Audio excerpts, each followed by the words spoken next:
Ryan Reynolds here from Mint Mobile. With the price of just about everything going up during inflation, we thought we'd bring our prices down. So to help us, we brought in a reverse auctioneer, which is apparently a thing. Mint Mobile Unlimited Premium Wireless. How to get 30, 30, bit to get 30, bit to get 20, 20, 20, bit to get 20, 20, bit to get 15, 15, 15, 15, just $15 a month? Sold! Give it a try at mintmobile.com/switch. $45 up front for 3 months plus taxes and fees. Promo rate for new customers for limited time. Unlimited more than 40 gigabytes per month. Slows full terms at mintmobile.com. This episode is brought to you by Shopify.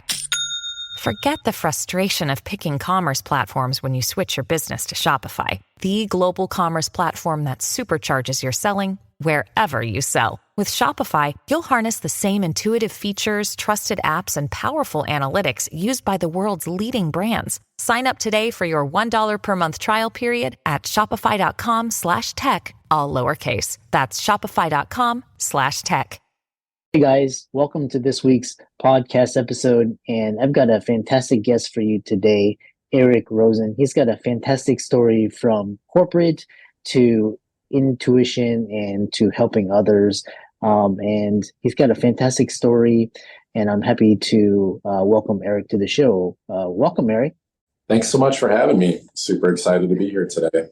Yeah, so you have a very interesting story because you talked about how you were fed up with the corporate way of doing things, and you set out on your own, and now you're successful and helping others. So enlighten us for the audience. Yeah, what I feel has changed since I left the corporate world is there's a little bit more openness to, I think, the shift into conscious leadership. And so part of the struggle that I had was at least the environments that I was in, that was not available. It was very much looking at the bottom line. There really wasn't a lot of weight given to the rest of the footprint. And so there was just this natural drying up of work that happened there and a job layoff. And so it prompted me to go on this sort of soul searching mission to sort of find myself, what was my calling.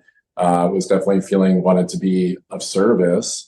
And so that led me down these rabbit holes, first of becoming a certified health coach, and then eventually became life coaching. But then I had a spiritual awakening at the end of 2017. And so I started to infuse more of the metaphysical approach into my practice as well as my personal day-to-day life. Yeah, really interesting. In your bio, which is really interesting, is you talked about being sick of politics, and just you talked about just kind of this cold and personal way, this industrial way, and so moving on, we'll talk about this. Talk about shifting from being a high-powered project manager to becoming a intuitive coach, and what is a quantum astrologer, which you describe?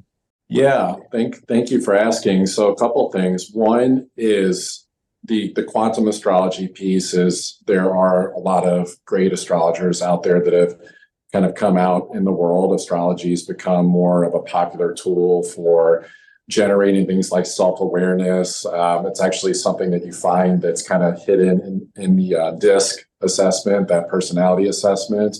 And so when I refer to the quantum piece, it's really not being afraid to intuitively bring in that intuition experience like into the astrology, to actually like pull at intuitive insight, things that I can see like looking at someone's astrology. And so it's really just a way of not just using the strict technical approach of the astrology, but being okay with like looking a little bit broader. And when it came to shifting from the whole project management scene, and it was very successful at that, into being this intuitive coach, the big shift for me was there was a lot of ego tied up into the success metrics of that career. The big shift for me, like becoming an intuitive coach, was that I had to really embody what I was saying. I had to really be practicing authentically what I'm preaching about. So it's this really cool thing of the role modeling aspect of it, where I could have just stayed the same in that project management role and just went out and went hyperachievement on things. But this shift allowed me to not only better myself, be a better role model of my family, but also that sense of leadership in business and how I help my clients. I just had this very enlightening conversation with another guest talking about leadership. And one thing that has been on my mind is this: do you find that leadership is going to be obsolete with AI? And now we have because we had the web and we had social media, cloud, and so now Elon actually put out a tweet the other day saying that jobs are going to be actually optional, and basically people are going to own their means of creating an income. So what are your thoughts?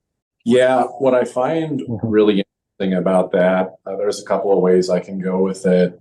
Elon Musk admitted that Asperger's, and so like when you go into the metaphysical piece of like what actually is the cause behind Asperger's, there's actually a sense of like disconnection. And so very intelligent man, but I think that comment and some of the things with AI, I think the challenges is like still needing the compassion and empathy piece that I feel is like a new innovation to the part of conscious leadership, right? Like that, we can have, AI and have algorithms make the mathematical decisions, but, we're very complex in the sense of being a human being, of how different we are. Like, we have free will. We feel very deeply. We're much different than any other living thing on the planet in a lot of ways. And so, I certainly hope that doesn't happen. I'm optimistic, that there are just as much as there's been this sort of awakening that you could say with people going, oh, wow, what really is going on in our government? What really is going on in the media and things like this?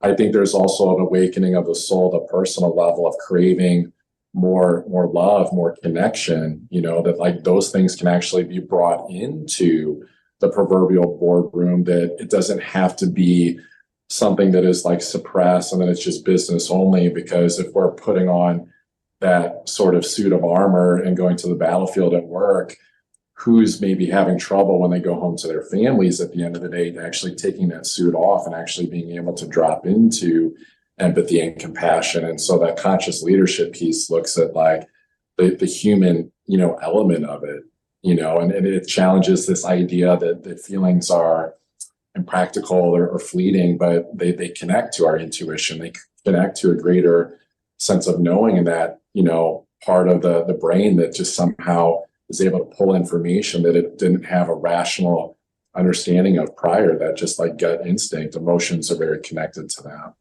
Because I was it's really interesting because especially in these days where people don't trust institutions or leaders, and leaders are thought of as corrupt or just out for themselves.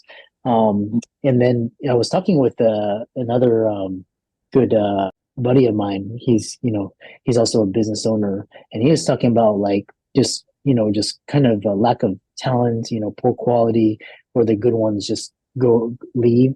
And he was saying, I've switched to AI, software as a service, in the future when robots are going to be more affordable, and that cut his costs like dramatically, and his output, and he doesn't have to deal with these unreliable or quality control issues. So how does that fit into your paradigm of conscious leadership? Yeah, if the intention that we're putting behind the use of AI is positive and altruistic, I definitely think that there is a positive way for the AI and the human element to like work together, to where it's not just like, the doomsday piece where it's like, people don't go to work, or like how that changes everything. I think though that fits in, I think it is a wild, wild west of sorts, right? This is unprecedented what we're seeing with AI. And I really think that it really comes down to the integrity of groups of people and whoever's like leading it to be trusted as good stewards, and like how that is used, that it's like thinking of like the greater whole. For some reason, I defer to like the old school Nikolai Tesla thinking, right? Of like just wanting to like give, in abundance in that way, to like really like want to help. And then it's not just about, oh, it's the AI gold rush now, right? And it's like trying to just make money off this technology and not actually considering, the implications of like what will happen there. So I would be foolish to say that I exactly know how it's going to go or how it fits into that paradigm. I think for me, the conscious leadership piece is just teaching what integrity looks like. That way, as we as the humans are the ones giving power to AI, that we're coming from a conscious leadership place before we put those things in place. Yeah. And one of the questions or discussions about leadership that I haven't really touched upon is this idea of workplace culture. And a lot of a lot of workplace cultures, the employees don't trust the leaders, and there's this whole idea that leader, again, there's this negative connotation of a CEO or a C-suite. So what steps can leaders take to shift the culture within the workplace, and how can they create an environment where the employees trust, feel that the leaders have their best interests, are looking out for them as opposed to just looking out for themselves? Absolutely. Yeah, there's a couple of approaches that I personally like to take in these situations. One is exploring the possibility of any money that's set aside in the budget, especially for like a wellness program, or at least talking about bringing that into the next fiscal year of like dedicated workshops, like for that type of interpersonal development, like for that type of like relating. And there's so many different avenues that I like to take and like what happens in those workshops. And I think the other one is that potentially, depending on the character of, someone like myself, like in this like coaching consulting role that goes in and is able to be that liaison between management and employee to find out like both sides of the narrative, like both sides of the coin from both parties, and be the messenger that's able to somehow neutrally augment and communicate like what some of those shifts need to make, and then paint the picture of how that's good for the greater whole. That way it's not just coming from any emotionally reactive, like egoic pieces, right? These stories and narratives, right? Where it's like, it's pointing the finger. It's like management isn't doing this. And then management might have their own things too. They might be a little, hopefully more neutral and just be like, it's tough to motivate them, or it's tough to retain talent. Hopefully they're not creating stories, because that better leadership would not create those type of negative narratives and actually seek solutions. But those are some things that definitely come to mind on how to like approach that narrative, because it can be true, but it doesn't have to be either. There are solutions. Yeah, I really love this idea where you're talking about intention and ego, because again, that's a lot of the corporate culture is embellished in these ideals and values, just kind of me first and king of the hill type thing. Talking about, because a lot of the audience, they're into like work-life balance, family balance. So how do you balance leadership and family life, and how can you effectively balance the demands of leading a business while being a supportive parent and spouse? What strategies do you recommend for maintaining this balance? Yeah, there's a few. I think the first one starts with, because of the principles of like approaching it from a conscious leadership standpoint, if that piece is embodied, then there's more likelihood that sense of leadership will also translate to the home life, and it will feel more like more compassionate, interpersonal relating, and not just parenting from the sake of needing to just like manage the household, because it's like we go to work and then we manage, and then we go home and then we manage. And then the other piece too, there's very specific tools that can be used that are sort of similar to astrology. Again, these are just like tools that can be used for awareness, human design, and gene keys. And those are really great ones that parents can actually go in and look for them, their spouse, their children, and actually read up on these things. It's actually rather easy to figure out once you get started and actually go, oh my gosh, that's why my child, is influenced in this way and does this thing. And then so you don't have to go home, bang your head against the wall going, oh my God, I'm trying to figure this out, or family therapy or this self-help book's not relating, and actually go to a source that actually paints the picture of something specifically unique to the individual. And then it actually gives the information on like what to do with it from there. Yeah. Yeah. I really love that. And you talk about, again, we talked about conscious leadership, becoming a quantum astrologer and intuition coach. So I'm just curious, how does astrology play a role in your coaching practice and kind of help the audience understand how these influences can help leaders gain insights into their personal and professional lives? Absolutely. What comes to mind, for the astrology piece, because I feel like there's a wide range of diversity and how it lands for people. It can feel like a taboo subject.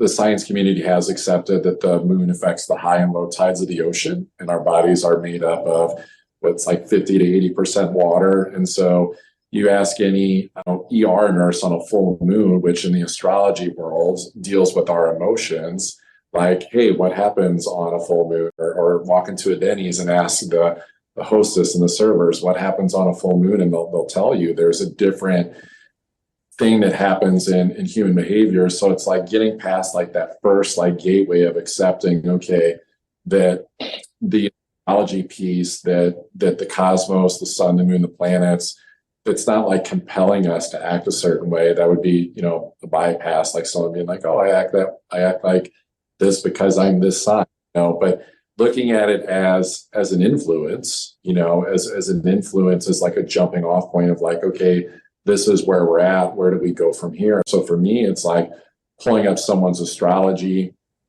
seeing like what was the orientation of those planets when they were born? How is the current astrology hitting them on their personal level? And then I'm able to like tell them like, okay, this is the cycle I see you going through. Here's some of the challenge points.